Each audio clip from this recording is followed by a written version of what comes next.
Bonjour à tous, c'est Twantix, j'espère que vous allez bien. Donc aujourd'hui une nouvelle vidéo pour vous parler du marché des crypto-monnaies et juste avant, je voulais remercier toutes celles et ceux qui aiment mes vidéos et qui se sont abonnés à ma chaîne YouTube. Vous êtes de plus en plus nombreux, presque 2000 personnes et ça c'est vraiment exceptionnel. D'ailleurs, n'hésitez pas à rejoindre mon Twitter. Je poste énormément de contenu, je poste parfois des informations complémentaires et ça pourrait être intéressant pour ceux d'entre vous qui ont Twitter.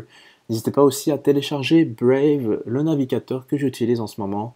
Il est très intéressant et regardez la vidéo que j'ai fait à propos de Brave. Donc, on va parler du marché des crypto-monnaies, on va parler des nouvelles. Pour commencer, je voulais un peu faire le retour sur le prix du Bitcoin. Il y en a plein qui avaient peur que, au lendemain de la grosse remontée de plus de 1200, 1300 dollars, qu'on allait se heurter à une baisse juste après. Mais on est encore en train de maintenir cette position autour du 8000 dollars.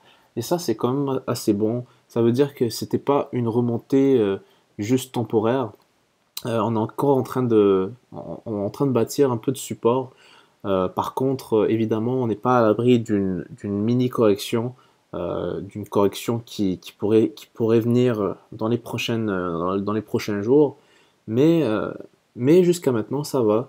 Euh, on peut rien conclure par rapport à ça, mais je voulais juste revenir un peu sur le prix du Bitcoin. Évidemment, le marché des crypto-monnaies se porte plutôt bien aujourd'hui. On a eu des remontées assez spectaculaires. On a eu des 30%, des 40%, même des 60% pour certaines crypto-monnaies dans le marché. Et ça peut vraiment être précurseur. Regardez Golem qui a eu 61% en valeur en dollars, euh, qui est quand même une grosse remontée. Donc ça veut. Les derniers jours, ce qu'on remarque, c'est vraiment la remontée des altcoins, du marché des altcoins. Et ça, c'est vraiment précurseur, c'est des signes précurseurs d'un potentiel changement de tendance dans le marché. On n'a pas eu ça, on n'a pas eu ça depuis très longtemps, de très longtemps même. Et c'est vraiment une bonne nouvelle. Donc, on va commencer par faire le tour du marché, comme d'habitude. Je vais faire le tour des nouvelles. On commence par l'Inde. En fait, les plateformes de crypto-monnaies en Inde ne vont pas se laisser faire par le récent rapport de la Banque de réserve de l'Inde, la Banque centrale, et ils ont demandé aux plateformes d'échange de crypto-monnaies en Inde de fermer leurs portes. Évidemment, les plateformes d'échange ne vont pas se laisser faire. Ils ont fait une pétition pour défier cet ordre de fermeture et vraiment, ils vont vraiment demander l'avis du public. Ils vont tout faire pour que ça n'arrive pas. Évidemment, ils ont déjà reçu 26 000 signatures. Il y a quand même beaucoup de personnes en Inde qui sont très enthousiastes dans le marché des crypto-monnaies. C'est quand même un marché quand même assez conséquent. Ils sont plus d'un milliard, donc faut vraiment pas négliger cette partie de pays. Par contre, vraiment un pays totalement différent au niveau des crypto-monnaies, le Japon. Regardez-moi la liste du nombre de compagnies qui sont en train de vraiment de se lancer complètement dans les crypto-monnaies. Je vous avais parlé l'autre fois de Monex qui a acheté Coincheck, la plateforme Coincheck qui s'était fait hacker. euh, et on voit vraiment que c'est des compagnies milliardaires qui sont en train de rentrer dans le marché des crypto-monnaies, que ce soit en acceptant les paiements en Bitcoin, en lançant un token, en lançant une plateforme d'échange, une plateforme de paiement, et aussi vraiment en se lançant dans le mining, dans le minage de crypto-monnaies. Ça, c'est vraiment très bon. Une nouvelle plutôt intéressante qui est potentiellement qui aura un impact global sur le marché des crypto-monnaies, c'est que les autorités islamiques qui s'occupent des lois de la finance, surtout au niveau de la charia, ont eu un débat sur la validité des crypto-monnaies. Est-ce qu'ils étaient conformes aux lois islamiques ou non? Donc il y a eu un débat, vraiment une discussion récemment, le 9 avril, et on a une première réponse plutôt prometteuse, c'est que l'un d'entre eux a déclaré que le Bitcoin ou toutes les crypto-monnaies sont totalement conformes aux lois de la charia et potentiellement ça pourrait ouvrir les portes à 1,6 milliard d'investisseurs islamiques, musulmans qui vont potentiellement injecter des sommes astronomiques dans le marché. Nous savons que ces firmes n'attendent que le feu vert avant de vraiment se lancer totalement. Donc voilà, même que il y en a beaucoup dans le marché qui disent que cette nouvelle était associée à la remontée du marché. Peut-être qu'il y a peut-être beaucoup de firmes qui se sont lancées en même temps, mais bon, ça reste de la spéculation. Moi personnellement, je vais rester prudent par rapport à ça. Ce n'est qu'une nouvelle. On va pas commencer à baser notre opinion seulement sur cette nouvelle. Évidemment, il y a d'autres facteurs qui rentrent en compte.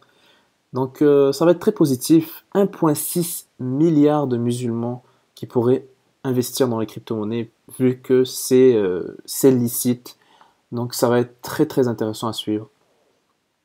Au niveau de la Banque centrale au Kenya, en Afrique, il y a encore ce même processus, c'est-à-dire cette même paranoïa générale qui avertit les investisseurs, mais aussi ils veulent dissuader les entreprises d'acheter des crypto-monnaies pour protéger leurs clients de la fraude, du piratage et de la perte de données. Donc, il parle aussi des chaînes de Ponzi. Donc vraiment, il joue sur le même credo que la banque d'Inde. Donc on est vraiment dans le même type. Et c'est la même chose aussi au Zimbabwe et en Namibie. Donc, donc ils disent que c'est illégal. Donc évidemment, on parle de ça. Euh, Sachez que les pays émergents sont l'une des figures les plus prometteuses au niveau des crypto-monnaies parce que c'est à eux que ça pourrait bénéficier éventuellement. Nous sommes dans des pays quand même assez... moi personnellement, je suis au Canada et nous avons une monnaie quand même assez stable, le dollar canadien. Mais il y a beaucoup de pays dans le monde, je pense plutôt au Venezuela, mais on peut parler aussi des pays africains où le taux d'inflation est quand même assez global et le pouvoir d'achat est quand même assez bas. Donc ça pourrait vraiment être bénéfique pour eux. Euh, et là les banques centrales qui sont en train de vraiment leur couper l'accès. Et j'avais vu ce documentaire le 20 février, je vais le mettre dans la description, c'est très intéressant. On voit vraiment l'intérêt des, des gens, des jeunes aussi, pour le minage de crypto-monnaies. C'est quand même assez intéressant. Il parle vraiment du potentiel, etc. Donc, je vous inviterai à regarder ce documentaire très intéressant de CNN. Et c'est un jeune Kenyan qui mine des crypto-monnaies de chez lui, avec ses moyens. Donc, donc voilà, je vous mettrai ça dans la description. Aussi, je vous amènerai aux Bermudes. Aux Bermudes, on a aussi une nouvelle qui nous vient de là. C'est à propos de la régulation des crypto-monnaies, mais plutôt des entreprises reliées aux crypto-monnaies. Donc ce rapport a été sorti en avril 2018. Il comprend 150 pages. C'est quand même assez conséquent comme rapport. Je vais pas toutes les lire. Par contre, je vais plutôt vous résumer l'idée globale de ce rapport. C'est que ils veulent éventuellement, évidemment, réguler le marché des crypto-monnaies pour offrir un environnement stable et un environnement surtout sécuritaire aux investisseurs, puisqu'ils ont remarqué que beaucoup de compagnies s'intéressent aux Bermudes, évidemment, pour ses avantages fiscaux, ses avantages d'électricité pas chère, etc. Donc, vraiment euh, surtout au niveau fiscal, je pense, mais pour accepter autant de compagnies, regardez, ils disent qu'ils ont plus de 20 entreprises dans leur file d'attente. Ben non, ils disent file d'attente, mais ils attendent aussi de les accepter. Mais avant de les accepter, il faut vraiment établir des règles claires pour ce genre de pays. On avait parlé de Malta et on verra de plus en plus de ces paradis fiscaux visés par des startups, etc. Donc voilà. Sinon, je voulais aussi vous parler de Telegram. Telegram a en effet ramassé 1,7 milliard de dollars dans une ICO privée avec 94 investisseurs au mois de mars. Ils ont ramassé 85 millions et 850 millions de dollars au mois de mars avec 94 investisseurs seulement et 850 millions au mois de février. Donc au total 1,7 milliard de dollars pour lancer leur OpenNet blockchain. Donc ils vont aussi lancer la crypto-monnaie Gram. Et sachez que le gouvernement russe, ou notamment la cour de Moscou, a ordonné à la compagnie d'être bloquée en Russie. Ils veulent l'interdire totalement parce que la compagnie ne voulait pas donner des informations aux autorités, des informations sur des données cryptées, des messages cryptés. Et ils ont échoué à être conformes aux législations locales. Et ça, c'est quand même mauvais parce que Telegram, je vous le rappelle, c'est russe. Donc c'est vraiment dommage euh,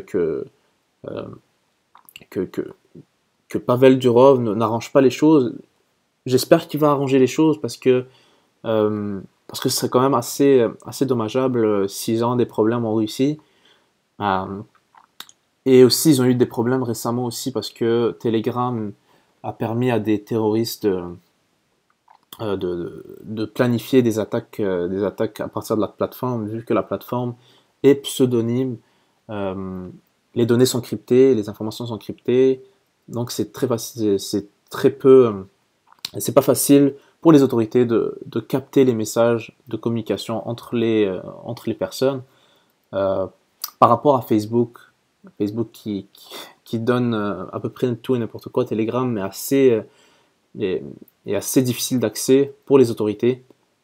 Donc ils ont décidé de lui mettre les bâtons dans les roues. Euh, donc, euh, donc on verra ce qui se passe après ça, parce qu'après une ICO de 1,7 milliard de dollars, je pense pas que Telegram voudrait laisser tomber son projet comme ça. Ils vont sûrement trouver un accord. Donc, euh, donc voilà pour Telegram.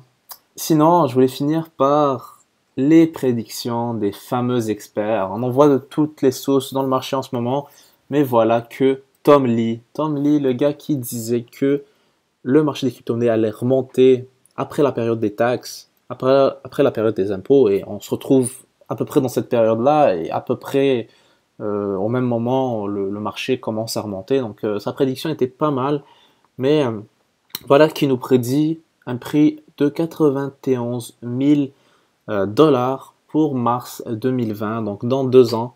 Donc il dit que dans 2 ans, on va atteindre 91 000 dollars, donc une augmentation de 1000%. Donc il utilise la technique logarithmique. Euh, Regardez, en observant la charte logarithmique, après une augmentation, il y a une correction, après une augmentation, il y a une correction, etc. Donc cette charte est vraiment très utilisée dans le marché. Évidemment, je ne vais pas me prononcer là-dessus, je ne suis pas très fan. Alors, on peut trouver des patterns un peu partout, à peu près n'importe comment. Donc je suis pas très fan. Je suis pas très fan des prédictions. Par contre, on peut toujours parler pour parler. Donc cette prédiction est très intéressante vu elle nous vient d'un analyste de Wall Street et ça a passé dans les journaux locaux.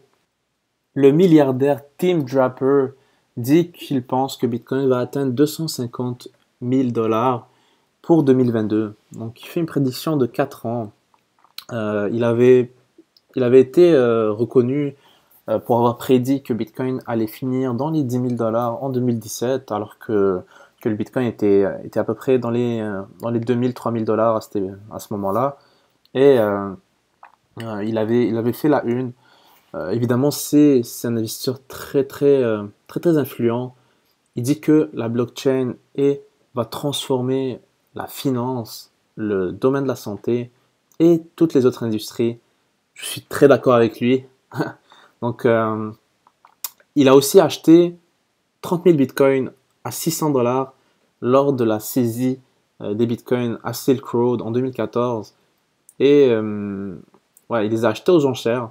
Donc c'est quand même quelqu'un qui y croit. Hein, et il croit dur qu'en fer. Et ça, c'est très intéressant qu'une personne d'une envergure aussi élevée soit un avocat du Bitcoin. Donc 91 000 $ en 2020, 250 000 $ en 2022. Ce genre de prédiction est assez courante dans le marché. Évidemment, je ne suis pas très fan. Prenez ça comme ce que c'est. C'est toujours intéressant lorsque des figures comme lui mettent des prédictions, mais bon, ça vaut ce que ça vaut. Ça pourrait être 1 million de $ comme ça peut être 5 000 $. Donc prenez pas ça comme une information ou un conseil d'investissement. Donc voilà, ça va être tout pour aujourd'hui. J'espère que la vidéo vous a plu. N'hésitez pas à vous abonner, à laisser un j'aime. Et sinon, prenez soin de vous. Merci d'avoir regardé la vidéo. Je vous souhaite une excellente journée.